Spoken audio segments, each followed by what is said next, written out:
अस्सलामु अलैकुम everyone. As always मेरा नाम गुलरेज है। मैं अपना तारुफ हर वेबिनार में करा चुका हूँ already, so I really don't need to go into details for that. मैं ये कोविड सोच और कोविड सीरीज का थर्ड वेबिनार है जिसमें हम लोग ने सोचा है कि we will focus on mental health के एक पेंडेमिक मेंटल हेल्थ को कैसे इम्पैक्ट कर सकता है कॉमन पीपल की एज वेल एज फिजिशियंस की, क्योंकि they are midst of the whole fiasco right now, and they really need to be they should really learn how to cope with all these things that will be part of our normal lives for the next many months to come or maybe years to come. तो हमने सोचा कि हम special इसको इकट्ठा करें और हम इस पे एक सेमिनार करें, जिसमें मैं अपने पार्टिसिपेंट्स का बड़ा मशहूर हूँ कि उन्होंने टाइम निकाला और हमें मौका दिया कि हम उनसे ये सवालात पूछ सकें। डॉक्टर नवीद थोड़ा से बिहाइंड है, but I have doctor Shah with me. Doctor Shah जो हैं वो एक डावाइट हैं जो कि करंटली टेक्सास बेस्ड हैं। He is a Barbara and Corbin J Robertson Junior Chair in Psychiatry and an Executive Vice Chair and Professor of Psychiatry, Family and Community Medicine at Baylor College of Medicine in Houston, Texas, and Chief of Psychiatry of Ben Taub Hospital, Harris Health System. He's also the Chief Division of Community Psychiatry and Director of Mood Disorder Research Program at Ben Taub Hospital. While we are waiting for Dr. Naveed, मैं Dr. Naveed का भी थोड़ा सा background दे देता हूँ. Dr. Naveed is an MD MPH who is a graduate of Nishtar Medical University.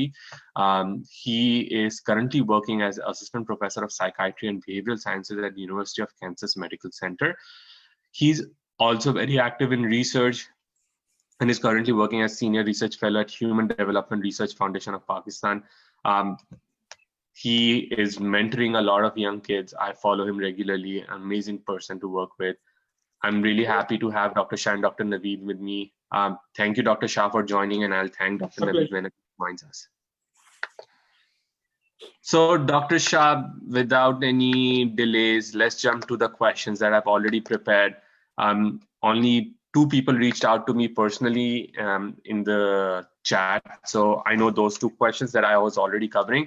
But if anybody else wants us to answer any questions, they can personally message me in my in-basket or in my inbox. I'll try to take that questions, and I promise we will not be using any names. So, Dr. Shah, पहले ये बताएं कि ज़हनी सेहत क्या है और ये कोविड के टाइम में इतनी इंपॉर्टेंट क्यों हो गई है, इतनी जरूरी क्यों हो गई है? एंड आई वुड अप्रिशिएट अगर आप अपना आंसर जो है ना वो उर्दू में रखने की कोशिश करें. I know it's super difficult क्योंकि मैं कोई मुश्किल नहीं. और तो जरा हमारे सामईन को और बताएं कि व्हाट इज मेंटल हेल्थ और ये कोविड के टाइम में इतनी इंपॉर्टेंट क्यों है. ठीक है, उर्दू में जवाब कोई मुश्किल नहीं है, इसलिए कि आई डू उर्दू प्रोग्राम भी करता हूं मैं, तो कोई मसला नहीं. बेहतरीन. हम लोग उर्दू भूल गए हैं बिल्कुल. जी, ज़हनी सेहत के बारे में आप जो कह रहे हैं, जिसको हम अंग्रेजी में मेंटल हेल्थ कहते हैं. जब आप ज़हनी सेहत कहते हैं तो स्टिग्मा नहीं होता. जब आप मेंटल हेल्थ कहते हैं तो वर्ड मेंटल के साथ स्टिग्मा भी आ जाता है और लोग स्टिग्मेटाइज हो जाते हैं. तो ज़हनी सेहत किसे कहते हैं? ज़हनी सेहत कहते हैं आपके ऑफ कोर्स दिमाग की नशोनुमा दिमाग की सेहत को. और दिमाग जो है, जो आपका माइंड है, वो हर चीज में इन्वॉल्व है. वो इन्वॉल्व है आपकी दिल में, आपके हर चीज की डूइंग में. उसकी इन्वॉल्वमेंट जो है वो हर जगह है. कोई भी मेडिकल डिजीज हो, आपको हाई ब्लड प्रेशर हो, डायबिटीज हो, एजमा हो, अगर आपको एंजाइटी है, डिप्रेशन है, तो उसका क्योर जल्दी नहीं हो पाता. अगर आपको स्ट्रेस है तो उसका क्योर जल्दी नहीं हो पाता. तो दिमाग जो है, इट इज द सेंटर कि हर चीज की नशोनुमा के लिए, हर चीज की रिकवरी के लिए दिमागी सेहत बहुत इंपॉर्टेंट है. हैविंग सेड दैट, दूसरी चीज ये है कि जब भी कोई ट्रॉमा होता है, जब भी कोई स्ट्रेस होता है, अगर आप मिसाल लें, पाकिस्तान में अर्थक्वेक आया, ह्यूस्टन में 9/11 हार्वी आया, उससे पहले न्यूयॉर्क में 9/11 हुआ. हमने ये देखा है कि जब भी कोई स्ट्रेस आता है, जब भी कोई ट्रॉमा आता है, तो दिमाग की सेहत या मेंटल हेल्थ बहुत अरसे तक इफेक्ट रहती है. हमने ये तक देखा कि न्यू ऑरलिन्स में कटरीना आया था सैलाब जब या हरिकेन, तो 4 साल पोस्ट कटरीना तक लोगों को मेंटल हेल्थ इश्यूज रहे थे, जिसमें डिप्रेशन, एंजाइटी, पीटीएसडी, इंसोम्निया सब थे. तो दिमाग इतना इंपॉर्टेंट है कि ना सिर्फ उस वक्त इंपॉर्टेंट है, बल्कि it is something which is on going, यानी इसकी जो मसाइल हैं वो चलते रहते हैं साथ साथ। अच्छा, अगर इसको आप कंपेयर करें आजकल के हालात से, तो अगर अर्थक्वेक आया पाकिस्तान में तो वो एक दिन का इवेंट था, एक दिन में अर्थक्वेक पूरा हो गया या खत्म हो गया। अगर कटरीना आया न्यू ऑर्लिन्स में, या ह्यूस्टन में हरिकेन हार्वी आया, या 9/11 हुआ न्यूयॉर्क में, तो वो सब एक दिन की ट्रॉमास थे।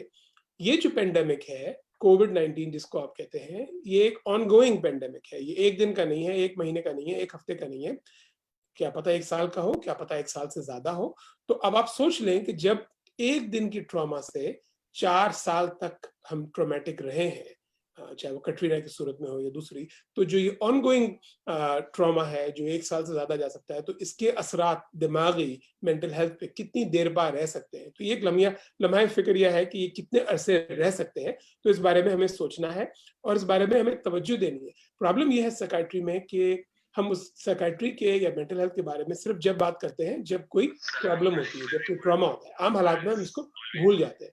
तो हमें इस पे जोर देना चाहिए और वार्निंग साइंस डिस्कस करनी चाहिए, ताकि लोगों को पता हो कि अगर किसी को इस ट्रॉमा की वजह से कोई मेंटल हेल्थ या साइकियाट्रिक या दिमागी सेहत के हिसाब से वार्निंग साइंस है, तो हम उनको एक हेल्प दिला सकें। सही है, सही है। तो मतलब ये एक नेचुरल प्रोसेस है, undergoing stress. If there is in कोई भी डिजास्टर हो, उसमें मेंटल स्ट्रेस होना एक नॉर्मल फिनोमेना है। It's not it commonly occurs, it happens. बिल्कुल। और उसमें एक चीज और हमने ये देखी है कि जब भी कोई ट्रॉमा होता है, जैसे 9/11 हुआ या अर्थक्वेक हुआ, तो ट्रॉमे के फौरन बाद जो लोग जहनी अमराज का शिकार होते हैं, मेंटल हेल्थ प्रॉब्लम्स का शिकार होते हैं, वो कौन लोग होते हैं? वो लोग होते हैं जिनको पहले से कोई मेंटल हेल्थ या जहनी अमराज की इश्यूज हों। किसी को डिप्रेशन की हिस्ट्री हो, किसी को एंजाइटी हो, किसी को नींद ना आना हो, इंसोम्निया हो, तो शुरू के पहले महीने में वो लोग इफेक्ट होते हैं। जैसे जैसे टाइम गुजरता है, दूसरे लोग भी इफेक्ट हो रहे होते हैं और होते रहते हैं, लेकिन शुरू में आपको वो लोग मिलते हैं जिनको कि पहले से कोई pre existing mental health diseases या ज़हनी अमराज की डिजीजेस थी। तो दोनों तरह के हमें लोग मिलते हैं। और उसमें ये भी मिलता है कि शुरू में पहले महीने में और सो हमें डिप्रेशन मिलता है, एंजाइटी मिलती है। कोविड की सूरत में पैनिक बहुत बड़ा फैक्टर है, नींद नहीं आती, फिक्र हो जाती है, थोड़ा बहुत सस्पिशियस या पैरानोया हो जाता है। लेकिन जैसे जैसे टाइम गुजरता है, थोड़े से सिम्टोमेटोलॉजी चेंज होकर पीटीएसडी की तरफ चली जाती है, पोस्ट ट्रॉमेटिक सही है, स्ट्रेस सही है, डिसऑर्डर जाती है, क्योंकि वो 1 महीने बाद होती है। सही है। Let's move to our second question. Dr. Naveed, thank you again for joining us. आपने अपना टाइम निकाला. We are really grateful कि you will be joining us for the webinar today. मैं सीधा आपका इंट्रोडक्शन ऑलरेडी करा चुका हूँ. I'll just move to the questions directly. Can you hear me? Ji, I can hear you. I can hear you. ठीक है. चलिए, तो डॉक्टर नवीद, ये बड़े अनयूजुअल सर्कमस्टेंसेस हैं और बड़ा मतलब हमारे तो ज़हन गुमान में भी नहीं था एक वायरस होगा जो कि ओरिजिनेट करेगा एक कंट्री से और पूरी दुनिया में फैल के तबाही मचा देगा। तो ऐसे वबाई अमराज के वक्त में इंसान के दिमाग पर इसके क्या असरात हो सकते हैं? ठीक है, थैंक यू गुलरेज। तो डॉक्टर शाह ने जिस तरह बात की कि आपका जो स्ट्रेस लेवल होता है उसका ब्रेन के ऊपर एक इफेक्ट होता है और वो ब्रेन पे जो इफेक्ट होता है वो ज़्यादा अरसे तक चलता है। तो होता ये है कि अगर हम स्ट्रेस को ब्रॉडली डिफाइन करें तो एक तो आपका नॉर्मल लाइफ स्ट्रेसर्स होते हैं जो आपके दिन यूजुअली डेली लाइफ में हो रहे होते हैं। एक आपका टॉक्सिक स्ट्रेस होता है। टॉक्सिक स्ट्रेस ये होता है कि जिसकी जो इंसान की कैपेबिलिटी है, एबिलिटी है, उससे ज़्यादा बढ़ जाए। तो उसके नतीजे में अगर मैं आपको सिंपली बताऊं इन वेरी सिंपल लैंग्वेज कि आप ये टॉप ऑफ द ब्रेन जो है ये आपका फ्रंटल ब्रेन है, ये आपका रैशनल ब्रेन है जो आपको काम डाउन करता है, जो आपकी हेल्प करता है टू मेक रैशनल डिसीजंस। ये जो आपका पीछे है, होता तो पीछे नहीं है, इट्स इन द सेंटर के वो जो रीढ़ की हड्डी है उसके साथ जो ये आपका इमोशनल ब्रेन है। यहाँ पे एक स्ट्रक्चर है उसको अमिगडाला कहते हैं। तो अमिगडाला जो है आपका जो इमोशनल ब्रेन है वो कॉन्स्टिट्यूट करता है। तो जब ये टॉक्सिक स्ट्रेस होता है तो बॉडी अडेप्टिव रिस्पॉन्स, लाइक जब भी कोई भी चीज़ होती है तो आपका एक अडेप्टिव रिस्पॉन्स आता है, आपकी जो बॉडी या आपका दुनिया, कोई भी सोसाइटी उसको रिएक्ट करती है और उससे एडजस्ट होने की कोशिश करती है। तो टॉक्सिक स्ट्रेस में जब आपका अडेप्टिव स्ट्रेस आता है, जब बॉडी अडेप्ट करती है बिकॉज ऑफ टॉक्सिक स्ट्रेस, उसके नतीजे में आपका जो इमोशनल ब्रेन है वो टेक ओवर कर लेता है। तो जो एमिगडाला है वो टेक ओवर कर लेता है। उसके नतीजे में आपके फियर हो सकता है कि आपको डर लगता है, वरिंग, स्ट्रेस, आप ज़्यादा परेशान होते हैं, उन चीज़ों के बारे में सोचते हैं जो आपके कंट्रोल में नहीं है। नींद ना आना उनमें एक इशू है। और चूंकि ये पेंडेमिक जो है इस हिसाब से डिफरेंट है, जैसे डॉक्टर शाह ने बात की कैटरीना और 9/11 या पाकिस्तान के अंदर अर्थक्वेक आया था, उसके अंदर सोशल डिस्टेंसिंग का एलिमेंट नहीं था। आप फिर भी इंटरेक्ट कर सकते थे एक दूसरे से। इसके अंदर इंसान जो है वो एक सोशल क्रिएचर है। हम यहाँ पे जो कर रहे हैं, हम एक सोशल कम्युनिकेशन कर रहे हैं, राइट? जब सोशल डिस्टेंसिंग होती है तो आप you take that away from human beings, वो इंसान के हाथ में नहीं रहता। उसकी वजह से भी आप आइसोलेट करते हैं, आपको डिप्रेशन होती है।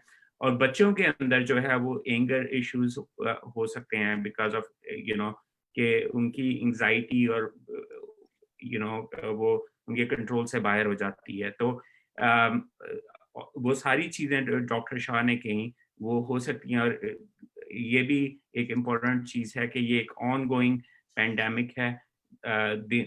दिन में चेंजेस होती हैं रिकमेंडेशंस में। फॉर एग्जांपल पहले WHO की एक दफ़ा न्यूज़ आई थी कि it's an airborne infection which went away pre fast, कि ये एयरबोर्न नहीं है, इट्स ड्रॉपलेट इन्फेक्शन। तो इस तरह की जो इवॉल्विंग सिचुएशन है ये और ज़्यादा अनसर्टेनिटी क्रिएट करती है। तो एंजाइटी बेसिकली आपकी अनसर्टेनिटी की वजह से क्रिएट होती है। उसके नतीजे में वो सारी चीज़ें होती हैं, like fear, Paranoia, sleep issues, आपको अटेंशन में मसले होते हैं। तो ये सारा कुछ इसकी वजह से हो सकता है। तो अगर मुझे इन सब चीजों को एक सेंटेंस में डालना हो तो doctor Shah and doctor Naveed, you mean to say that आपकी जो स्ट्रेस है वो एंजाइटी, फियर, पैरानोया, डिप्रेशन के सूरत में मैनिफेस्ट हो सकता है, और बच्चों में वो एंगर के तौर पे मैनिफेस्ट हो सकता है। बच्चों के अंदर और भी सिम्टम्स हो सकते हैं, लाइक फियर भी हो सकता है, वरीज भी हो सकती हैं, एंगर भी हो सकता है, ट्रबल स्लीपिंग भी हो सकती है। बच्चों के अंदर इरिटेबिलिटी एंड एंगर, हमने अभी एक पेपर पब्लिश किया है जिसके अंदर हमने कोविड और पिछले जितने भी पेंडेमिक्स आए थे उसमें सार्स का जो पेंडेमिक आया था या सार्स की जो इन्फेक्शन हुई थी, इसके अलावा कुछ अर्थक्वेक से उनका रिलेशनशिप नोटिस किया था। तो उसके अंदर आपकी ये सारी चीजें और एंगर भी उसमें एडेड था। सही है डॉक्टर शाह। मैं कुछ ऐड करना चाहूंगा, वो ये कि हाँ बिल्कुल नवीद ने सोशल डिस्टेंसिंग की बात की। As far as I am concern, जहाँ तक मेरा ताल्लुक है, I do not like to use the word social distancing. क्यों? क्योंकि जब हम सोशल डिस्टेंसिंग का वर्ड यूज करते हैं तो वो इटसेल्फ काफी डिप्रेसिंग हो जाता है। लोग समझते हैं कि हम किसी से सोशलाइज ना करें, और मकसद हमारा ये हरगिज नहीं कि लोग सोशलाइज ना करें।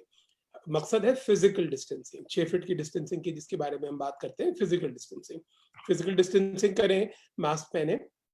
क्यों? क्योंकि जैसे नवीद ने कहा कि man is a social animal, basically we want socialization, we need socialization. हमें सोशलाइजेशन या लोगों से मिलने का शौक है, और हम ग्रो इस तरह होते हैं और हमारी अपब्रिंगिंग इस तरह होती है कि हम लोगों से मिलना और हक करना या हाथ मिलाना या गले मिलना हमारी नेचर में है।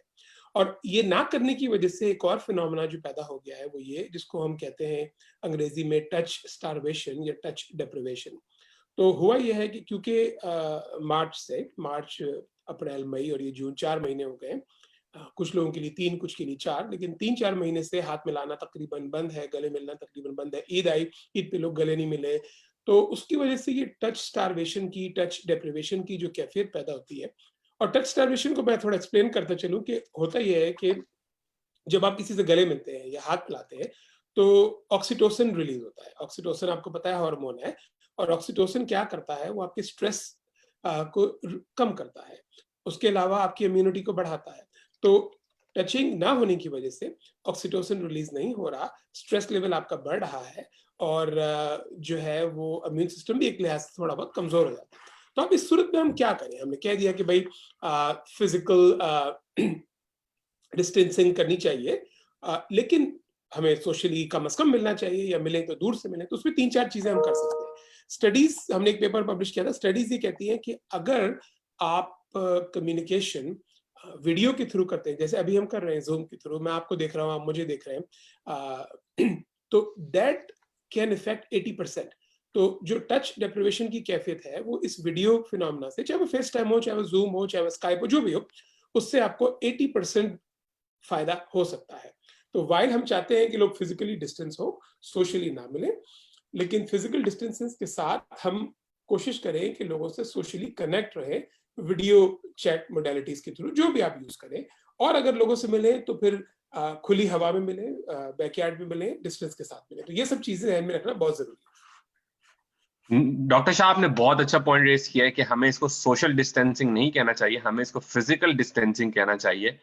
सोशल, हम लोग सारे सोशल एनिमल्स हैं, हम लोग डिजाइन ही इस तरह है कि हमें को एग्जिस्ट करना सिखाया गया है सिंस आवर बचपन। तो I I really like that point.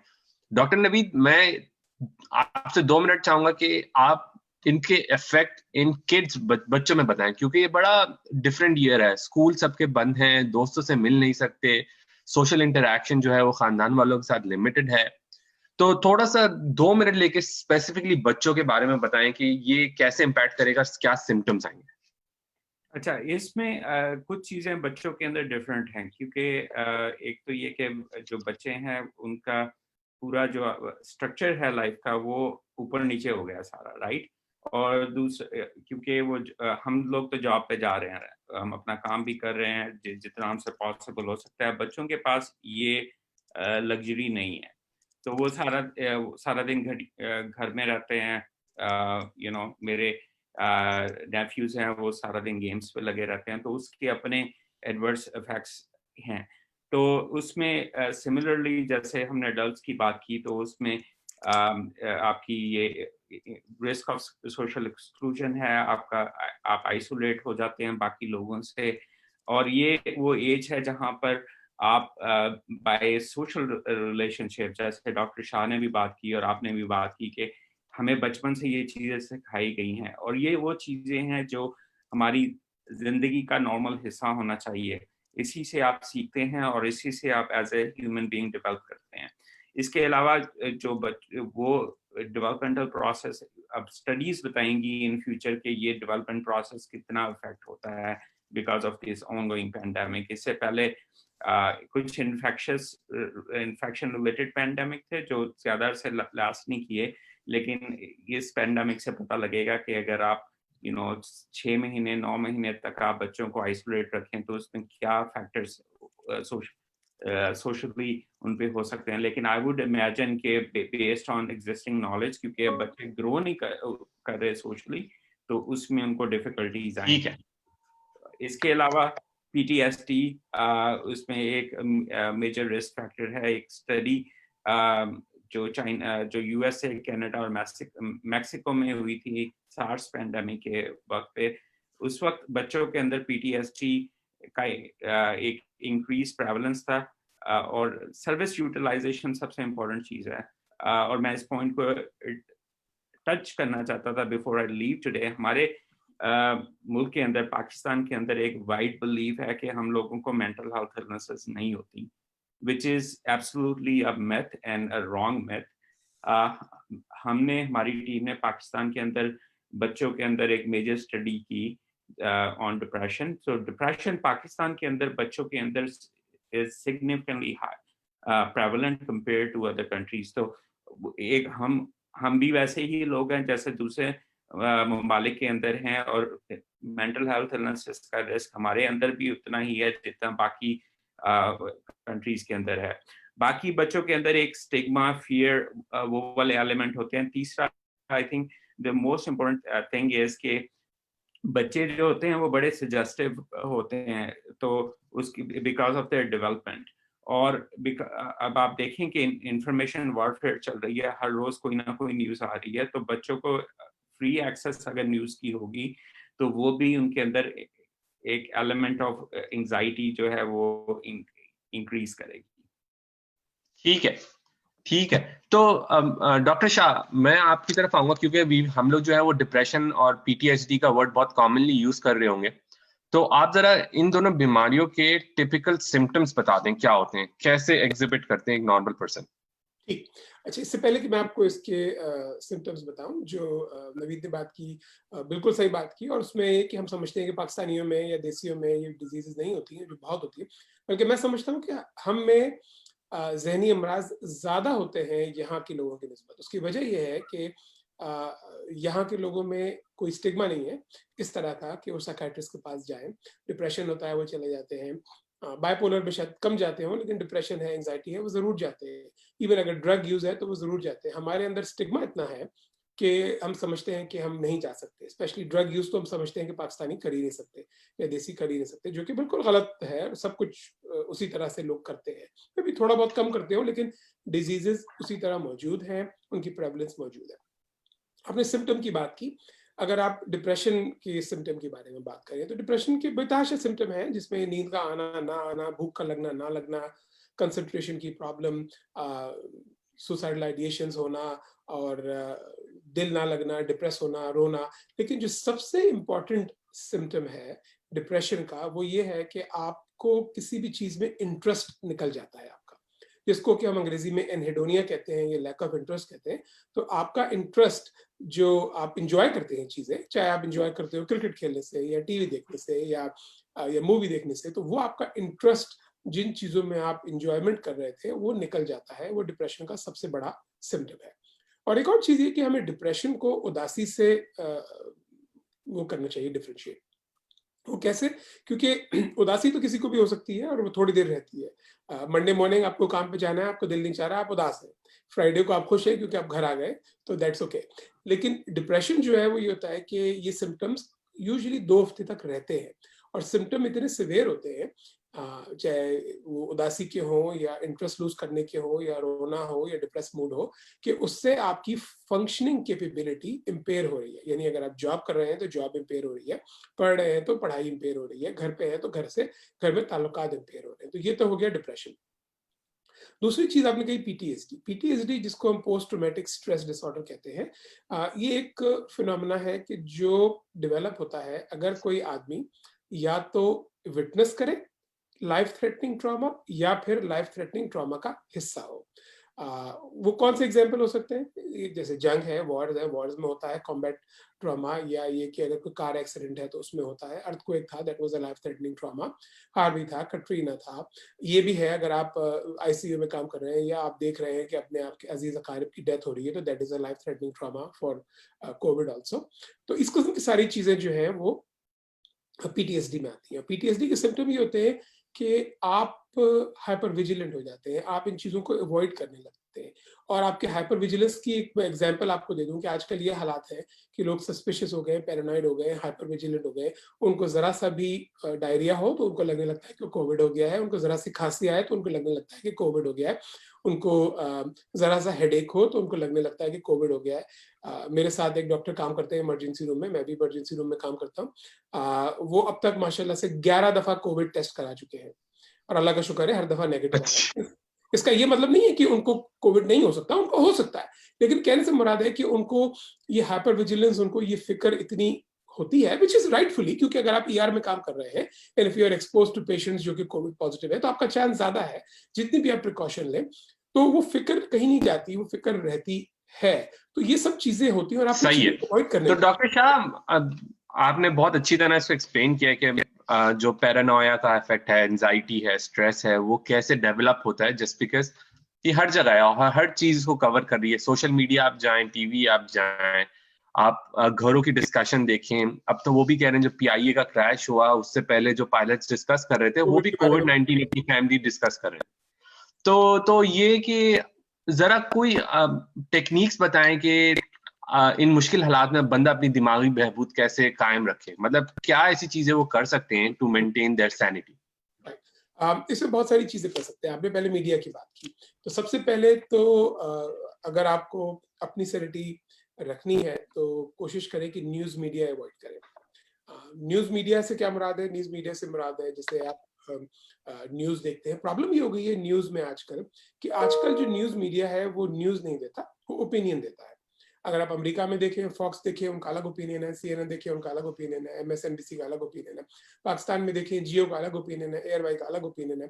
तो न्यूज बजाय इसके कि आपको खबर दे, वो आपको ओपिनियन देता है उस चैनल की या उस न्यूज कैस्टर की। और ओपिनियंस में इमोशंस होते हैं, भरपूर इमोशंस होते हैं। और वो आजकल तो ये है कि जितने ज्यादा इमोशन उतनी ज्यादा रेटिंग अप। तो उस वजह से एक तो आप अपना ओपिनियन दे रहे हैं, दूसरा आप न्यूज से हटके अपने अपने जज्बात शामिल कर लिए हैं और बहुत स्ट्रॉन्ग जज्बात हैं। तो उससे ये होता है कि जो दूसरे आदमी की मेंटल हेल्थ है वो बड़ी इफेक्ट होती है, आपका एंजाइटी लेवल बढ़ता है, आपका पैनिक बढ़ता है। तो न्यूज मीडिया को कोशिश करें कि अवॉइड करें। और खासकर जो लोग कमजोर तबके के हैं, जिनका दिमाग कमजोर है, जिनको एंजाइटी की पहले से शिकायत है, वो तो बिल्कुल न्यूज अवॉइड करें। इसका ये मतलब नहीं है कि आपको पता नहीं होना चाहिए दुनिया में क्या हो रहा है। इसकी सिंपल मिसाल मैं याद दूं कि आप टीवी मीडिया अवॉइड करें क्योंकि उसमें इमोशन है। आप ऑनलाइन खबर पढ़ रहे हैं, अगर आप डॉन पढ़ रहे हैं मिसाल के तौर पे, आप ऑनलाइन पढ़ रहे हैं, अगर आप जंग पढ़ रहे हैं, ऑनलाइन में इमोशंस नहीं होते। आपने ऑनलाइन खबर पढ़ ली, न्यूज भी आपको मिल गई, लेकिन आपने टीवी मीडिया अवॉइड किया। दूसरी चीज ये कि बच्चों के बारे में ये होता है कि हमारे साथ चाइल्ड साइकियाट्रिस्ट बैठे हैं, मैं क्या बोलूं इस बारे में, लेकिन बच्चों के लिए होता है कि खासकर जो 5 साल से कम उम्र बच्चे होते हैं, वो यूजुअली प्रोसेस नहीं कर पाते कि न्यूज मीडिया में, टीवी मीडिया में चीजें बार बार रिपीट होती है, ब्रेकिंग न्यूज के हवाले से बार बार रिपीट होती है। तो हम तो ये प्रोसेस कर पाते हैं कि ये वही चीज रिपीट हो रही है, मगर जो 5 साल से छोटे बच्चे हैं वो ये प्रोसेस नहीं कर पाते और वो ये समझते हैं कि ये प्रोसेस दोबारा हो रहा है। तो उनके लिए तो और बेहतर है कि आप टीवी मीडिया कम करें। तो एक तो ये बात होगी। दूसरी चीज ये कि ठीक है, आपने ज़हनी सेहत की बात की, पेंडेमिक है, हम क्या करें, हम घर में हैं, हमें चाहिए कि अपना रूटीन बरकरार रखें, उसी वक्त उठें, उसी वक्त रूटीन बरकरार चीजें करें। एक तो ये बहुत इंपॉर्टेंट है आपकी हेल्थ के लिए। दूसरा ये कि नींद पूरी रखें। ये नहीं है कि पेंडेमिक में है तो रात हम 3 बजे 2 बजे सो रहे हैं और सुबह देर में उठ रहे हैं, तो उससे हमारी सेहत इफेक्ट होती है। खाने पीने का आपने शायद अभी देखा हो, मैं कल ही देख रहा था कि फाखिर ने एक गाना बनाया है डबल चिन, विच मीन्स कि आजकल के जमाने में पेंडेमिक में people are eating a lot, जिसकी वजह से उनकी डबल चिन हो रही है क्योंकि वो घर में है। खाने का ख्याल घर में है तो आप खाए चले जाए, तो ये भी इंपॉर्टेंट है। फिर ये कि अगर किसी को सिगरेट पीने की आदत है या कोई ड्रग या कोई अल्कोहल की आदत है तो वो बढ़ जाती है, तो उस चीज का ख्याल रखें कि वो ना बढ़े क्योंकि आप घर में हैं, आप काम नहीं कर रहे। इन सब चीजों का हमें ख्याल रखना बहुत जरूरी है इस पेंडेमिक में। और ये कि आखिरी चीज ये कि जो सोशल मीडिया है वो अच्छा भी हो सकता है, लेकिन कुछ सोशल मीडिया बुरा भी हो सकता है, जिसमें खास एग्जांपल मैं व्हाट्सएप की दूंगा कि व्हाट्सएप की सबसे बड़ी बीमारी ये है कि फॉरवर्ड का जो बटन है, वो जो चीज आपके पास आती है वो आप बगैर वेरीफाई किए कम से कम 10-20 लोगों को फॉरवर्ड कर देते हैं, जिससे कि पैनिक, सस्पिशियसनेस, एंजाइटी में इजाफा होता है और हमें चाहिए कि बढ़ जाती है, ना करें। तो जो चीजें याद रखें वो ये, सोएं बराबर, खाएं उतना जितनी जरूरत हो, ज्यादा ना खाएं, रूटीन कायम रखें, टीवी मीडिया को लिमिट करें और न्यूज मीडिया जरूर देखें। सोशल मीडिया से इतना ना करें कि व्हाट्सएप से आप बिल्कुल ही उसकी वजह से एंजाइटी और पैरानोया होते चले जाए। और अगर किसी से काम नहीं करें तो ऑफ कोर्स सीख हेल्प, आप किसी से मदद लें, किसी से बात करें। सोशल कांटेक्ट खत्म ना करें, सोशल कांटेक्ट रखें, जैसे पहले कहा था, फिजिकल डिस्टेंसिंग रखें, मास्किंग करें। और मास्किंग के बारे में भी आप कभी बात कर सकते हैं कि किस तरह की मास्किंग करनी चाहिए, सोशल डिस्टेंसिंग ना करें, सही है। तो डॉक्टर नवीद, यही क्वेश्चन अगर हम बच्चों के लिए करें कि बच्चों को कैसे कोप करना चाहिए, उनकी हम किस तरह इस पूरे पेंडेमिक में कैसे उनको हम एडजस्ट करें टू दिस न्यू नॉर्म? अच्छा, उसमें आई थिंक जो आपके प्रिंसिपल्स हैं कि हम उसको किस तरह प्रिवेंट कर सकते हैं, दे मोर और लेस अबाउट द सेम। जैसे डॉक्टर शाह ने कहा है तो ये जा रहे और हमारा पूरा जो उनका लाइफ स्केड्यूल है वो डिस्टर्ब हो चुका है इस वक्त। तो उसमें एक तो ये कि जैसे डॉक्टर शाह ने कहा कि स्लीप जो है ना वो बहुत इम्पोर्टेंट है। आप जिस टाइम पे पहले उठते थे और जागते थे उसी टाइम पे उठना और जागना ज़रूरी है। आजकल ये होता है कि बच्चे जो हैं वो 4-4 बजे तक वीडियो गेम्स पे लगे हुए हैं और एक दूसरे से वीडियो के थ्रू गेम खेल रहे हैं। आई एम नॉट अगेंस्ट कि आपको सोशल कॉन्टैक्ट मेंटेन रखें, लेकिन आपको रात 4 बजे तक जाके वीडियो गेम खेलने की भी ज़रूरत नहीं है। और दूसरा ये कि आपको जो आपका स्क्रीन टाइम है, प्रीवियस जो स्टडीज है उन्होंने ये बताया कि स्क्रीन टाइम इंक्रीज हो जाता है जैसे ये कोई पेंडेमिक आता है जहाँ पे सोशल आइसोलेशन होती है। तो हमें ये भी करना है कि स्क्रीन है कि अगर वीडियो गेम्स ऐसी हैं जहाँ पर लाइक फाइट रिलेटेड हैं और वो सारी, तो बच्चों के अंदर एग्रेशन इंक्रीज हो जाती है उसकी वजह से भी। तो मेंटेन करना है। दूसरा, आपने अपना स्लीप अच्छी रखनी है और ये बहुत इम्पोर्टेंट है स्लीप इस लिहाज से भी, क्योंकि अगर आप अच्छी स्लीप ले रहे हैं तो उसे एक तो आप कॉमन जो आपका नर्वस सिस्टम है उसके अंदर आपका जो ब्रेन का पार्ट है या ब्रेन के वो वाले स्ट्रक्चर जो आपको कॉमन रखते हैं वो एक्टिवेट रहते हैं, ठीक है। उसमें सिस्टम जो है वो आपका उसकी थोड़ी सी ड्राइव बेहतर रहती है बजाय के सिंपैथेटिक नर्वस सिस्टम के। तीसरा इसके अंदर इम्पोर्टेंट चीज ये है कि जो सबसे इम्पोर्टेंट ये है कि आजकल हमें का मौका नहीं मिल रहा, राइट। तो लेकिन एक चीज हम ये कर सकते हैं कि जब डार्क हो जाए, जब क्राउड गैदरिंग ना हो, तो हम सिंपल वॉक्स तो कर सकते हैं ना।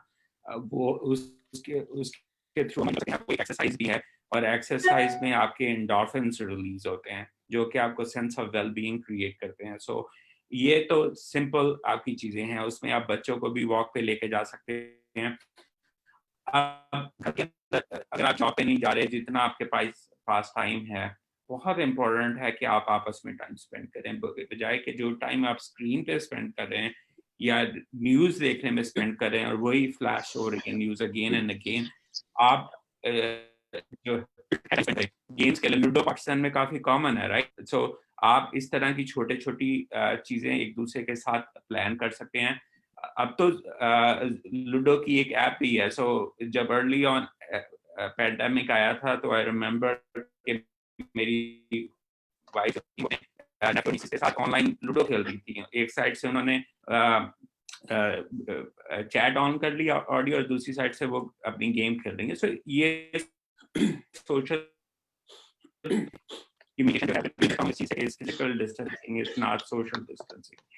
सही है, और इसके अलावा सही है। के अंदर ये है कि एक चीज मैं पॉइंट करना चाहता हूँ क्योंकि वो काफी ज्यादा डिस्टर्ब हुई है और बहुत सारे स्कूल जो हैं वो जूम पे चले गए हैं। तो माँ बाप अगर आप फ्री हैं तो कोशिश ये करें कि बच्चों को थोड़ा बहुत खुद टीच करते रहें 2-3 घंटे दिन के अंदर भी उनका स्केड्यूल मेंटेन रहता है, वो continue to learn.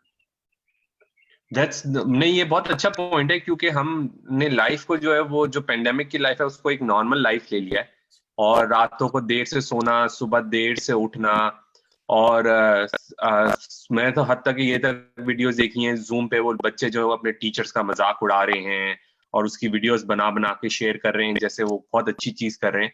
I think parents need to keep an eye on the kids कि मेक श्योर करें कि वो वही लाइफ सस्टेन कर रहे हैं या मेंटेन कर रहे हैं जो कि वो आगे एक्सपेक्ट करते हैं कि उन्होंने करनी है। चले मैं दूसरे सवाल पे आता हूँ। मैं पहले डॉक्टर नवीद से लेता हूँ पहले जवाब, फिर डॉक्टर शाह से लेता हूँ कि फर्ज करने को कोरोना से डायग्नोस हो गया, चाहे वो फिजिशियन हो चाहे वो पेशेंट हो, वो अपनी मेंटल वेलबीइंग कैसे ख्याल रख सकता है इन बार। और क्योंकि ये बहुत एक स्ट्रेसफुल प्रोसेस है, इतना स्ट्रेसफुल हो गया है कि लोग जो हैं वो छुपाने की कोशिश कर रहे हैं इस डिजीज को। तो इसको कैसे मैनेज करते हैं? अच्छा, उसके अंदर आई थिंक के कुछ उसके अंदर हमारी जो पॉलिसीज हैं टॉप लेवल से उन्होंने इस स्टिग्मा को इनहेंस किया है। फॉर एग्जांपल हमारी आइसोलेशन पॉलिसी ये थी कि जो भी कोविड डायग्नोज हो जाता था आपके घर पे पब्लिक हेल्थ वाले आ जाते थे, पुलिस वाले आ जाते थे, and they are doing amazing job, लेकिन सारों को जो है वो क्वारंटीन सेंटर ले जाएं। तो उससे ये हो गया कि बहुत सारे लोग जो हैं, और I know people in my family के जो से करते हैं। अब इसके अंदर हमें कुछ चीजें याद रखने की जरूरत है, और यहाँ पर बहुत इम्पोर्टेंट है कि बजाय कि हम व्हाट्सएप मैसेजेस एक्सपर्ट से पूछें कि क्या इसकी फैक्ट्स क्या हैं कोविड के, ठीक है। हमें पता है कि अगर आप कोविड से डायग्नोस हो जाते हैं तो about 98% बहुत सारों के अंदर कोई सिम्टम्स नहीं होते, कुछ के अंदर माइल्ड सिम्टम्स होते हैं, and very few of them they struggle with moderate and severe symptoms. severity को या इसकी जो precautions हैं उसको वो नहीं करना चाह रहा कि उसको minimize करूं, क्योंकि वो अपनी precautions नहीं लेंगे तो हमारे अंदर वो रिस्क इंक्रीज हो सकता है, हम ज्यादा हायर रिस्क पे हैं। अगर आप कोविड से डायग्नोस होते हैं तो एक सर्कल ऑफ वरीज होता है, राइट। कुछ चीजें जो हैं वो आपके कंट्रोल के अंदर हैं, कुछ आपके कंट्रोल के अंदर नहीं है। अगर मुझे खुदा ना खास्ता कोविड डायग्नोस हो गया तो उसके बारे में I can not change my past, जो हो गया वो हो गया। तो मैं सारों को ये रिकमेंड करता हूँ कि रिकमेंड करूंगा कि whether you are diagnosed with COVID और you are not diagnosed with COVID, जो चीजें आपको परेशान कर रही हैं, जो आपकी वरीज को एनहांस कर रही हैं, और उसमें देखें कि कौन सी चीजें हैं जो आपके कंट्रोल में नहीं है, कौन सी चीजें आपके कंट्रोल में हैं। जब लिस्ट बनाएंगे तो जो चीजें हमारे कंट्रोल के अंदर हैं वो ये है कि हम अपना स्केड्यूल मेंटेन कर सकते हैं, हम वो प्रिकॉशन एक्सरसाइज कर सकते हैं जो हमें हमारा डॉक्टर बताता है या तो बताते हैं। इसके अलावा इसमें बहुत इंपॉर्टेंट है कि हम स्केड्यूल मेंटेन करें, स्लीप अपनी अच्छी रखें, क्योंकि अगर आप अच्छी स्लीप ले रहे हैं तो आपका इम्यूनिटी लेवल, और आपको जाहिर बात है कि ब्रीदिंग, गुलरेज आपको पता है कि ब्रीदिंग इज रिलेटेड टू आपका जो नर्वस सिस्टम है उससे रिलेटेड है। तो अगर आप ज्यादा और तो अगर आपका स्केड्यूल अच्छा मेंटेन है और आप अच्छी डाइट ले रहे हैं तो आपका वो ब्रीदिंग पैटर्न भी जो है वो नॉर्मल रहेगा। और आप ये देखें कि जो छोटी छोटी चीजें आप कर सकते हैं उसमें आपका सोशल कम्युनिकेशन है, आप जूम पे बात कर लें, आप फेसबुक पे बात करें, लोगों से एक दूसरे से इंटरेक्ट। और सबसे इम्पोर्टेंट चीज आई थिंक अभी तक डिस्कशन में नहीं आई, एक तो ये कि आप सोशल कम्युनिकेशन करते हैं, if you want to help others, right. Gulrez आप इसके थ्रू लोगों को हेल्प कर, आप एक्सपीरियंस से बहुत सारे लोगों को चीजें टीच कर सकते हैं। तो आप कम्युनिकेट करें, लोगों को हेल्प करें, उसमें देख लें कि आप लोगों को किस तरह से हेल्प कर सकते हैं even when you are diagnosed with covid. तो और इसके सर्टेन प्रिकॉशंस है जो हम एक्सरसाइज करके अपने आप को लोगों को प्रोटेक्ट कर सकते हैं। सही है। तो डॉक्टर शाह आप इस पे कुछ ऐड करना चाहेंगे? मैं डॉक्टर शाह ये भी चाहता हूँ कि आप ना फिजिशियंस के लिए कुछ बात करें कि वो कैसे कोप करें, क्योंकि दे आर फ्रंटलाइनर्स और वो बहुत ज्यादा एक्सपोज हो रहे हैं, और पाकिस्तान में अनफॉर्चुनेटली बहुत ज्यादा फिजिशियंस भी डायग्नोस हो रहे हैं। बिल्कुल। उससे पहले मैं 2 चीज़ और ऐड करना चाहूंगा जो पिछली बातें हुई हैं। एक तो ये कि मदीहा का सवाल था आपके उस पे फेसबुक पे कि how to control anxiety and panic. तो एंजाइटी एंड पैनिक का जैसे मैंने पहले बताया कि कोशिश ये करें कि न्यूज़ मीडिया को मिनिमाइज करें, अपने अंदर स्ट्रक्चर रखें, सोशली लोगों से कनेक्ट रहें, और ये कि ऐसी चीजें जो आपको एंजाइटी प्रोवोक करती हैं जैसे वो व्हाट्सएप है कुछ है उसको मिनिमाइज करें। दूसरा जो गुलरेज ने बात की, सॉरी नवीन ने बात की बच्चों की, तो बच्चों को कोशिश हम करते हैं कि 3 ग्रुप्स में डिवाइड करें। एक तो जो 5 साल से कम उम्र के बच्चे हैं जिसके बारे में मैंने पहले कहा कि टीवी बिल्कुल मिनिमल होना चाहिए उनके लिए, क्योंकि उनको टीवी को प्रोसेस करने में प्रॉब्लम होती है। दूसरा जो बच्चे हैं 5 से 12 या 5 से 13 साल के, तो उनका ये होता है कि जो सबसे बड़ी मिस्टेक हम करते हैं एज अ पेरेंट, रिमेंबर के पेरेंट्स जो है वो रोल मॉडल बच्चों के लिए। अगर हम कोई रोल करें तो बच्चे भी सही नहीं करें। तो हम जो गलतियां करते हैं वो ये करते हैं कि बच्चों के सामने हम ब्लेम गेम शुरू कर देते हैं कि ये फलाने का कसूर था, हुकूमत का कसूर है, इसका कसूर है। अगर है भी तो बच्चों के सामने हमें नहीं करना चाहिए, नहीं कहना चाहिए। दूसरा ये कि एक और हम चीज करते हैं, बच्चों से चीजें छुपाने लगते हैं। बच्चे आए, टीवी चैनल बंद कर दिया, टीवी चैनल चेंज कर दिया। हमें बच्चों को हर चीज बतानी चाहिए, क्योंकि अगर आप छुपाएंगे तो आजकल जो जमाना है, बच्चे किसी न किसी तरह उसको पता कर लेते हैं, and then it affects them negatively. तो हमें कोशिश ही करनी चाहिए कि हम उनके साथ ऑनेस्ट रहें, ट्रांसपेरेंट रहें, उनकी बात सुने और उन्हें समझाएं। और आखिरी चीज, जो बड़े बच्चे हैं, टीनेजर्स हैं, वो मेरे हिसाब से तो प्रॉब्लम सॉल्विंग का हिस्सा हो सकते हैं, क्योंकि जितना आजकल के टीनेजर्स को पता है सोशल मीडिया के बारे में या टेक्नोलॉजी के बारे में, उतना मुझे और आपको नहीं पता। आपको शायद पता हो लेकिन मुझे नहीं पता। तो बच्चों को यानी जो टीनेजर्स हैं उनको हम एज अ सोल्यूशन ले सकते हैं कि वो हमें हेल्प करें सोशल मीडिया एप्स में या वीडियो चैट्स में या इसमें, तो वो उससे खुश भी होते हैं और इन्वॉल्व भी होते हैं। तो ये हमें करना चाहिए। आपने फिर सवाल किया कि फ्रंट लाइन वर्कर्स को क्या करना चाहिए और उनके लिए हम क्या करें। तो बिल्कुल इसमें फ्रंट लाइन जो है वो दो तरह की फ्रंट लाइन है। एक तो हम, मैं और आप हैं, हेल्थ केयर प्रोफेशनल हैं, नर्सेज हैं, डॉक्टर्स हैं जो अस्पताल में काम करते हैं। लेकिन एक दूसरा फ्रंट लाइन जो सामने आया है इसमें, जिनका रिस्क भी काफी ज्यादा है, वो है जो ग्रोसरी स्टोर वाले हैं या जो गैस स्टेशन वाले हैं। उनकी भी जॉब ऑलमोस्ट नेसेसरी है, वो भी वहां जा रहे हैं और वो भी रिस्क पे एक्सपोज है। तो उनके लिए हमें क्या करना चाहिए? उनके लिए ऑफकोर्स सबसे पहले तो आपको एहतियात करनी चाहिए, जो वो करते हैं। हेल्थ केयर प्रोफेशनल ज्यादा एहतियात करते हैं बजाय इसके कि दूसरे जो लोग हैं या ग्रोसरी में जो जा रहे हैं या गैस स्टेशन में जो जा रहे हैं, वो इतनी एहतियात नहीं करते जितने हेल्थ केयर वर्कर्स करते हैं। तो हेल्थ केयर वर्कर्स में तो अल्लाह का शुक्र है एहतियात का मसला कम पाया जाता है, कम से कम जब अस्पताल में होते हैं। घर में वो करें या ना करें, लेकिन अस्पताल में वो कर रहे होते हैं क्योंकि कंपलसरी है या क्लिनिक में उन्हें करना होता है। उसमें आई थिंक उनकी फैमिली उनको बहुत सपोर्ट कर सकती है। फैमिली को, उनके नेबर्स को, उनके पड़ोसियों को, उनके दोस्तों को चाहिए कि उनको इनकरेज करें, उनको जब घर आए तो उनके लिए प्रॉब्लम्स क्रिएट ना करें, उनको एक तरह से सपोर्ट करें। और दूसरा है कि जितने फर्स्ट रिस्पॉन्डर्स हैं, अस्पतालों का, क्लिनिक का, इदारों का फर्ज है कि उनको पर्सनल प्रोटेक्टिव इक्विपमेंट प्रोवाइड किया जाए ताकि वो उसकी वजह से सफर ना कर पाए।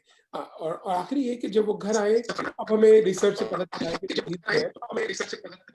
उसकी स्प्रेड फोमाइट से जरा कम हो गई है, ड्रॉपलेट से ज्यादा है। तो उसके बावजूद जब आप घर आए तो आप अपने कपड़े उतार के नहाएं, चेंज करें, ताकि वो स्प्रेड की वजह ना। दो तरह की फिक्रें होती हैं फर्स्ट रिस्पॉन्डर्स में। एक तो ये कि मैं काम कर रहा हूँ अस्पताल में, इमरजेंसी रूम में, आईसीयू में, मुझे डिजीज ना लग जाए। एक दूसरी ये कि मेरी वजह से मेरे घर वालों को डिजीज ना लग जाए। तो आप दोनों का सोल्यूशन अलग अलग कर सकते हैं। अपनी डिजीज से बचने के लिए तो आप खुद एहतियात कर सकते हैं, मास्क पहने, जो जो एहतियात आपके उसमें है दायरे में वो आप करें। दूसरों को डिजीज से बचाने के लिए, मीनिंग आपके वाइफ, हस्बैंड, बच्चे, पेरेंट जो भी आपके साथ रहते हैं, उनको बचाने के लिए जैसे ही आप घर आए, आते के साथ हाथ धोएं, आते के साथ अपने कपड़े उतारें, कपड़े चेंज करें, नहा के फिर बाहर आए और कोशिश करें कि उन कपड़ों में, उस हाथ में लोगों को टच हग ना करें, उसके बाद आप कर सकते। तो ये चीजें बहुत जरूरी हैं और we have to understand we are in this for a long time. ये चीज अभी कल नहीं जा रही, इसको बहुत टाइम लगेगा। और अगर हेल्थ केयर वर्कर ही ठीक नहीं होंगे तो दूसरों को ख्याल कैसे रख सकते हैं? क्योंकि एग्जाम्पल ये है कि जब आप एरोप्लेन में जाते हैं तो पहले वो आपसे कहते हैं कि अपने ऊपर ऑक्सीजन पहले रखें, बच्चे को बाद में दें। तो we have to be healthy before we can take care of anybody else. तो ये कुछ चीजें ख्याल रखना बिल्कुल बिल्कुल ठीक है और बहुत इंपॉर्टेंट है, क्योंकि मैंने नोटिस किया कि एक स्टिग्मा एसोसिएटेड हो गया है कोरोना के डायग्नोसिस के साथ, कि लोग डरते हैं कि उस स्टिग्मा को रिड्यूस करना हमारा फर्ज है। स्टिग्मा क्या हो गया है? स्टिग्मा ये हो गया है कि अगर किसी को कोविड है तो लोगों को बताता नहीं है। क्यों? क्योंकि बताएगा लोग उसको मिलना पसंद ना करें या उसका बाइकआउट करें, या वो दोबारा अस्पताल जाए या काम पे जाए तो लोग उससे ना मिलें और उसकी एरिया साफ कर रहे हैं। हमें ये पता होना चाहिए कि कोविड ऐसी चीज है कि किसी को भी हो सकती है, एसिम्प्टोमेटिक कैरियर भी है और उसके अलावा 2 हफ्ते में इंक्यूबेशन पीरियड पूरा हो जाता है, उसके बाद इन्फेक्टिविटी मिनिमल हो जाती है। तो अगर टाइम गुजर गया है, सिम्टम फ्री है आदमी, 3 दिन या 2 हफ्ते हो गए हैं, तो कोई समझता नहीं है कि वो आ सकते हैं। स्टिग्मा नहीं क्रिएट करना चाहिए। हमें ये एक कल्चर इनकरेज करना चाहिए कि हमें ये कल्चर इनकरेज करना चाहिए कि कम से कम लोग कोविड की डायग्नोसिस को छुपाएं नहीं स्टिग्मा की वजह से। तो ये बहुत जरूरी है। सही बात है, आपने बिल्कुल ठीक कहा। और इन्फेक्टिविटी अब तो खैर क्लियरली सीडीसी ने भी, पाकिस्तान के नेशनल इंस्टीट्यूट ऑफ हेल्थ ने भी गाइडलाइंस दे दी हैं, जिसमें उन्होंने क्लियर कट हमें बता दिया है कि इन्फेक्टिविटी जो है वो एक सर्टेन पॉइंट तक होती है, 2 हफ्ते के बाद बंदा जो है वो मोस्टली रिकवर कर जाता है। और अब तो बल्कि स्वाब रिपीट करने की भी कोई रिकमेंडेशन नहीं है, as long as you are symptom free, you are disease free, you can go back to your life. 72 hours लेकिन symptom free, you're fine. और ऑफ कोर्स लेकिन आपको वही फिजिकल डिस्टेंसिंग रखनी है, हाथ धोते रहने हैं अपने, लोग मास्क यूज करने हैं, और वही जो तदाबीर जो हम पहले सेशन से अपने कह रहे हैं वही तदाबीर अभी भी हैं, क्योंकि हमारे पास इसका कोई ट्रीटमेंट नहीं है। हमारे पास इसके ऑप्शंस ऐसे नहीं है कि हम इसको प्रिवेंट कर सके। हमारे पास सिर्फ ऐसी चीजें हैं जिससे हम मदद कर सकते हैं आपकी, और वो भी सब में काम नहीं करती, कुछ लोगों में काम करती हैं। तो खैर, this brings me to my next question कि बंदा अगर कोरोना पॉजिटिव हो जाए और वो घर में सेल्फ क्वारंटीन में है, वो क्या ऐसी चीजें कर सकता है डॉक्टर शाह कि वो अपने आप को अपनी सैनिटी मेंटेन करे, अपनी दिमागी बहबूद मेंटेन करे? जी, अगर आदमी क्वारंटीन हो तो वो क्या कर सकता है? पहले तो ये कि हमें ये ख्याल रखना चाहिए, सोचना चाहिए कि क्वारंटीन जो है आजकल के ज़माने में, it is not the end of the world. आजकल के ज़माने में क्वारंटीन इतना मुश्किल नहीं है जितना कि मेरे ख्याल है 20 साल पहले या 30 साल पहले होता, क्योंकि सोशल मीडिया है, टेलीफोन है, लैपटॉप है, आईपैड है, आपके पास चीज़ें मौजूद हैं जिससे आप कनेक्ट हो सकते हैं लोगों से। एक बात। दूसरी चीज़ ये कि बहुत सारी चीज़ें ऐसी हैं जो आप कर सकते हैं। पाकिस्तान में तो हर आदमी अर्तुगल देख रहा है, तो 500 किस्तें हैं, तो वो आप 2 हफ्ते में नहीं देख सकते। Although I don't have time to watch that, but people are watching it as you know. तो वो आपके लिए एक एक्टिविटी हो सकती है। या कोई भी इस किस्म की, क्रिकेट किसी को शौक है तो क्रिकेट देख ले, यूट्यूब, मतलब you can do a lot of stuff. फिर ये कि आप क्वारंटीन में अपने दफ्तर का काम भी कर सकते हैं। आप क्वारंटीन हैं, कमरे में बंद हैं, लेकिन आपके पास लैपटॉप है, आपके पास तमाम चीज़ें मौजूद हैं जिनसे आप लोगों से राब्ता रख सकते हैं। कोशिश ये करनी चाहिए कि क्वारंटीन में भी, जैसे पहले ज़िक्र किया गया, स्ट्रक्चर रखें, नींद पूरी रहे, खाना-पीना सही रखें, थोड़ी बहुत एक्सरसाइज़ जो भी आप मिनिमल कर सकते हैं कमरे में अपने, वो करें, और जो है वो अपना आपको बिज़ी रखें, चाहे वो बिज़ी जॉब के सिलसिले में हो, चाहे वो बिज़ी आप टीवी देख रहे हो या कोई और एक्टिविटी कर रहे हो। अगर किसी को लिखने पढ़ने का शौक है तो लिखना शुरू कर दें, अपना एक्सपीरियंस लिखें, शेयर करें लोगों के साथ, कोई अच्छी चीज़ शेयर करें। तो you can do a lot of good things in today's world as opposed to maybe 20 years ago, जब सोशल मीडिया नहीं था, जिस जमाने में क्वारंटीन वाकई एक अजाब हो सकता था। अब नहीं है अजाब क्वारंटीन। अब बहुत सारी चीजें आप कर सकते हैं। अगर आप मूवी देखते हैं तो लोग नेटफ्लिक्स पे, बच्चे तो हाउस पार्टी करते हैं कि जो मूवी आप देख रहे हैं वो आपका दोस्त भी देख रहा है, तो you can kind of enjoy that पे। तो बहुत सारी चीजें आप कर सकते हैं आजकल के जमाने में। और मैं इस पे एक और चीज भी डालूंगा कि खिड़की के पास जाना, ताजा हवा लेना, अपने घर की छत में जो कि थोड़ी सी आइसोलेटेड हो, ये नहीं कि आप जो है वो 15 लोगों के दरमियान से गुजरते हुए छत पे जाएं अपनी ताजा हवा लेने, तो थोड़ा सा आइसोलेट करके अपने आप को, लोगों को दूर भगा कर आप थोड़ा ऊपर जाके सांस भी ले सकते हैं। क्वारंटीन का मास्क लगाएं, ऑफ कोर्स किसी के कांटेक्ट में ना आए, लेकिन आप छत पर जा सकते हैं ताजा हवा लेने, आप खिड़की के पास खड़े हो सकते हैं ताजा हवा लेने। इसके ड्रॉपलेट्स जो है वो 6 फीट से ज्यादा नहीं जा सकते आगे। अभी हमारे पास इतनी साइंस नहीं है कि ये हवा में फैलता है तो फिर ये फैलता ही रहता है और सर्कुलेट करता रहता है। भारी वायरस है, 6 फीट से आगे ये नहीं जा सकता। डॉक्टर नवीद, इसी पे आप भी कुछ कहना चाहेंगे कि मेंटल वेलबींग के लिए क्या चीजें हम कर सकते हैं for somebody who is in quarantine, के जो कि क्वारंटीन में भी बंद हुए हैं? अर्तुगुल तो बहुत इंपॉर्टेंट हो गया है, उस पर भी आप एम्फेसिस कर सकते हैं, लेकिन और कोई टेक्निक्स जो आपने सजेस्ट की हो अपने पेशेंट्स को या अपने एक्सपीरियंस से देखी हो?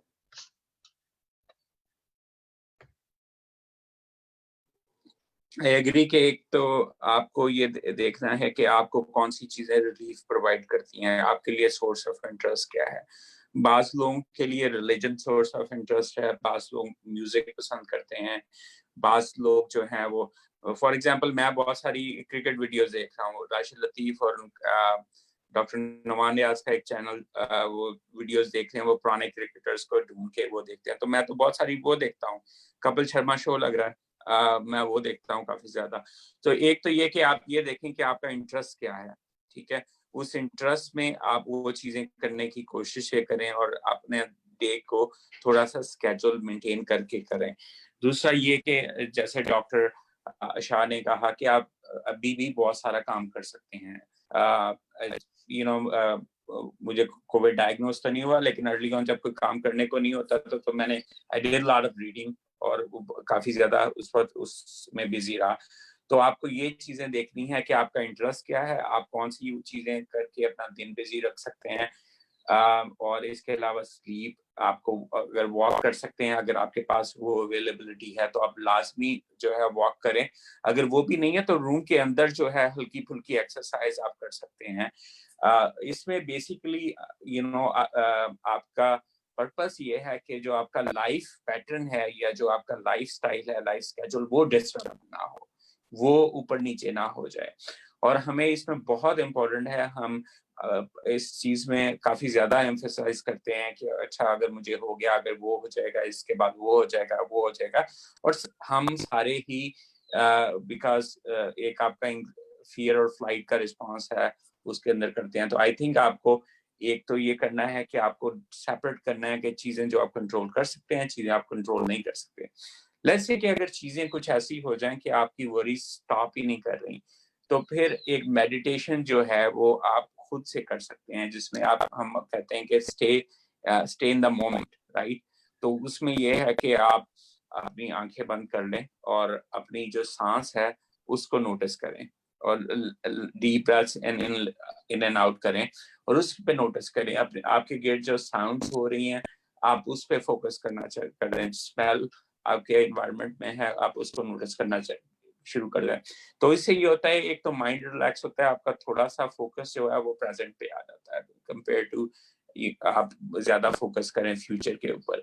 तो ये छोटी छोटी टेक्निक्स हैं जो आप कर सकते हैं। अगर आप ऑनलाइन चाहें तो अगर आपको प्रोग्रेसिव मसल रिलैक्सेशन की यूट्यूब वीडियोस देख सकते हैं। इसके अलावा कि आप डीप ब्रीथ किस तरह कर सकते हैं। हमें लगता है कि हमें डीप ब्रीथ करना आता है, लेकिन बहुत सारे लोगों को डीप ब्रीथिंग भी नहीं आती कि, और lot of people are like this, इसमें कोई वो नहीं है। आप यूट्यूब पे जाएं और देखें कि आप deep breath in and out किस तरह कर सकते हैं, और बाज़ दफा वो काफी ज्यादा रिलैक्सिंग होता है।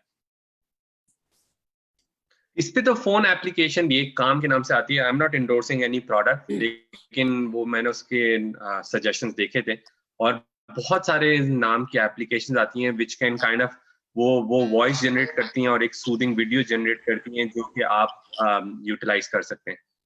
बिल्कुल। अच्छा, मैं अब आता हूँ नेक्स्ट क्वेश्चन की तरफ जी। ये लास्ट क्वेश्चन होगा हमारा, उसके बाद फिर हम एंड करेंगे। ये हमारे एक अनोनिमस व्यूअर ने भेजा है कि उन्होंने नोटिस किया सिंस द पेंडेमिक क्वारंटीन उनकी मोटिवेशन जो है वो ड्रास्टिकली कम हो गई है, प्रोडक्टिविटी भी कम हो गई है। They feel they are not productive enough any more जितने वो पहले थे। तो डॉक्टर शाह, आप इस पे कुछ कहना चाहेंगे? This is a normal phenomena. देखिए ना, अगर आपकी मोटिवेशन कम हो गई है, जैसे पहले मैंने डिप्रेशन के सिम्टम्स का जिक्र किया, उसमें सबसे पहला symptom lack of interest, lack of motivation है। जब आप when you don't see light at the end of the tunnel, अब हमें नहीं पता कि ये पेंडेमिक कब खत्म होगा, कब इसका ट्रीटमेंट आएगा, कब वैक्सीन आएगी, तो एक पूरी दुनिया में, अवाम में एक डिप्रेशन की फिजा तो है, सब में है, बिजनेस ओनर्स में है, नौकरी करने वालों में है, स्कूल के बच्चों में है, हर आदमी में। आप कहीं ट्रैवल नहीं कर सकते, आप कहीं जा नहीं सकते, तो वो एक जो डिप्रेशन की फिजा है, जो कि आप light at the end of the tunnel नहीं देख रहे, तो उसकी वजह से ये जो मायूसी की कैफियत है, इसकी वजह से मोटिवेशन भी कम होती है, प्रोडक्टिविटी भी कम होती है। That's a normal phenomena. वो रहेगा। और वो कब चेंज होगा? जब इंशाल्लाह वैक्सीन की कुछ हमें अलामात मिलेंगी। इंशाल्लाह दिसंबर तक के वैक्सीन आ रहा है, ट्रीटमेंट्स की थोड़ी बहुत उम्मीदें हमें मिल रही हैं। होता ये कि हम नाउमीदी की तरफ जाते हैं, जिसको हम लैक ऑफ मोटिवेशन कह रहे हैं, और थोड़ा सा उम्मीद की तरफ आ ही रहे होते हैं। जैसे न्यूयॉर्क के हालात बेहतर हुए, तो अब मुख्तलिफ अदर स्टेट्स में हालात खराब होने शुरू हो गए। यहाँ पे अमेरिका की अगर आप बात करें, अगर आप पाकिस्तान की बात कर रहे हैं, तो थोड़े से हालात बेहतर हुए थे, लेकिन फिर लॉकडाउन रिलैक्स किया तो कराची, लाहौर, बड़े शहरों में दोबारा हालात खराब होने शुरू हो गए। तो ये एक वेव आती है और जिसकी वजह से नाउमीदी चलती रहती है। तो ये एकदम नहीं जाएगी। That is anticipated, that is normal. It's going to be multiple months, काफी महीने लगेंगे इसको जाने में, क्योंकि ये डायरेक्टली लिंक है नंबर ऑफ कोविड केसेस से। तमाम स्टडीज कहती हैं कि जब ये इस तरह का स्ट्रेस होता है तो नाउमीदी, लैक ऑफ मोटिवेशन, ये नॉर्मल है, ये होगा।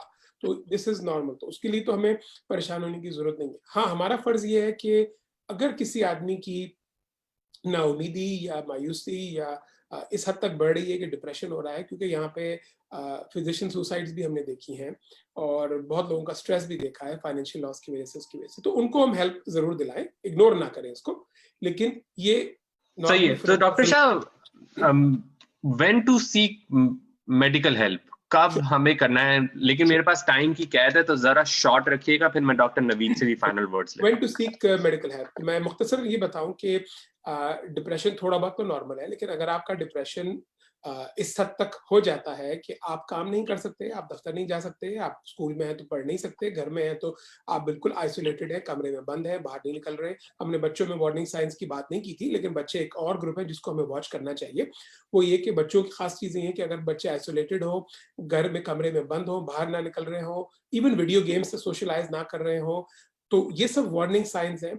इन सब चीजों में हमें फौरन अटेंशन लेनी चाहिए, और ऐसे लोग के जो बातचीत जिन्होंने बंद कर दी है, जो आइसोलेटेड है, विड्रॉन है, अगर वो ये चीजें 2 हफ्ते तक रह रही हैं, तो उनको फौरन हमें अटेंशन देनी चाहिए और साइकियाट्रिस्ट को, मेंटल हेल्थ प्रोफेशनल को दिखाना चाहिए। सही है। Doctor Naveed, 2 minute final words and when to seek medical help.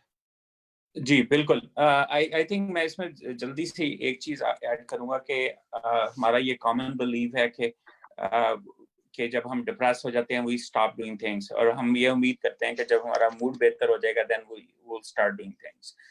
I think इस तरह नहीं होता। When we start doing things that's when we start feeling better.